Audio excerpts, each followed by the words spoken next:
मनोज यादव जी, त्रिपुरा सामने है, एक ऐसा गठबंधन बना जिसकी आप कामना भी नहीं कर सकते थे। क्यों? सिर्फ बीजेपी को हराने के लिए। बिहार है, उत्तर प्रदेश है, तमाम राज्य हैं, वहां पर बीजेपी को हराने के लिए नए समीकरण बन रहे हैं, पुरानी दुश्मनी भुलाकर। कैसे बीजेपी सामना करेगी? देखिए विप्लेश जी, माननीय नरेंद्र मोदी जी की लोकप्रियता इतनी है कि जनता लगातार माननीय नरेंद्र मोदी जी को आशीर्वाद दे रही है और जनता के दिलों में नरेंद्र मोदी जी बसते हैं और नरेंद्र मोदी जी के दिल में जनता बसती है। इसी का नतीजा है कि लगातार देश की जनता हमें आशीर्वाद दे रही है। और विप्लेश जी, जो त्रिपुरा में जो गठबंधन हुआ है, जो ठगबंधन हुआ है, जो कैडर राज का हमने अंत किया था, जो वहां पर जंगल राज था, जो भ्रष्टाचार का राज था, उसका अंत 2018 में हुआ। और एक देखिए कि धुर विरोधी पार्टियां, केरल में धुर विरोधी पार्टियां कांग्रेस और सीपीएम, वो यहाँ पर जाकर के गठबंधन कर रही है। तो इससे साफ साफ दिखता है कि ये लोग अकेले लड़ने की इनकी हैसियत बची नहीं है। जनता ने पूरे राष्ट्रीय स्तर पर भी देखिए विपक्ष को विपक्षी दल का दर्जा तक नहीं दिया है।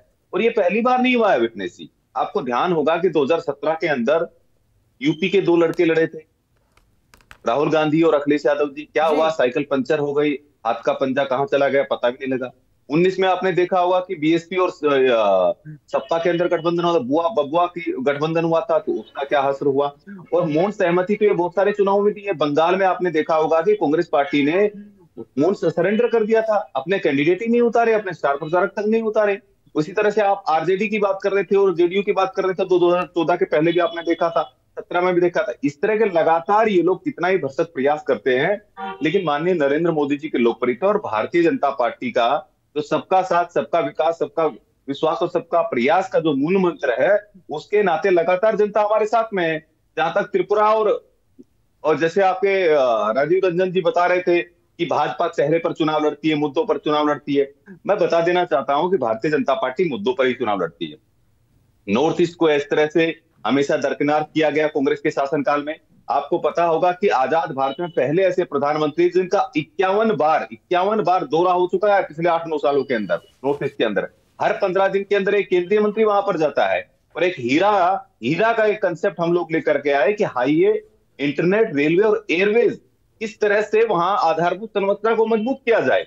और जहां तक अनुसूचित जाति जनजाति का सवाल है, तो देखिए अनुसूचित जनजाति समाज से पहले राष्ट्रपति देने का हमने काम किया, एकलव्य स्कूल हमने खोलने का काम किया, बिरसा मुंडा भगवान की हमने जयंती और दुनिया भर के ऐसे कार्यक्रम चलाए, छात्रवृत्ति योजना चलाई जा रही है। लगातार पिछड़े आदिवासी समाज के लिए, हितों के लिए लगातार विकास के नए नए काम किए जा रहे हैं, लगातार नई नई योजनाएं लाई जा रही है। पीएम ने खुद ही साफ कर दिया है कि वो चेहरा वही होंगे, चेहरे पर ही चुनाव होगा 24 का।